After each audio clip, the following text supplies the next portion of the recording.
Well, negotiations between the Victorian government and Commonwealth Games executives continue in London. The Andrews government has allegedly gagged Australian officials from publicly discussing the Games cancellation. Holly Edwards-Smith is live in Melbourne. Holly, why have they been silenced?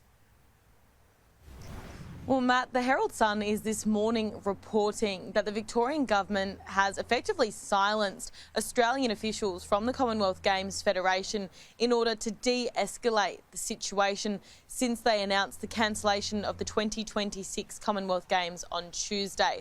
The Victorian Premier, Daniel Andrews, has refused to answer questions over the past few days, including how much money has been already spent on the Games, what we can expect in terms of a cancellation fee, but also divulging the process of how he came to the $6 or $7 billion cost figure, which is his reason for cancelling the Games. He says initially the Games were touted to cost around $2.6 billion, but because that has blown out to more than $7 billion with estimates from his government, he's decided that the Victorian taxpayers shouldn't be footing that bill for a Games that will only be 12 days long. Instead, the Victorian government this week announced a $2 billion regional package. $1 billion of that will be for social and affordable housing, and they'll also go through with any of the upgrades and new stadiums that they have promised as part of that Commonwealth Games 2026 initial regional legacy package.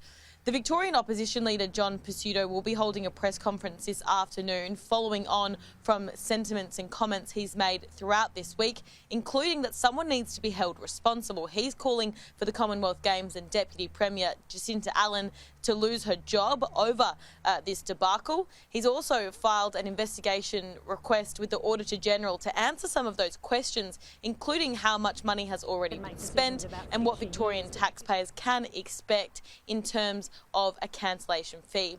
Matt, there are less than 1,000 days until the Games were meant to take place. It's not a very long period of time for another city to pick it up. So far, there have been no official offers. However, the Scottish government has confirmed that they're looking at a multi-partner, multi-city model, perhaps to be able to take over the 2026 Commonwealth Games.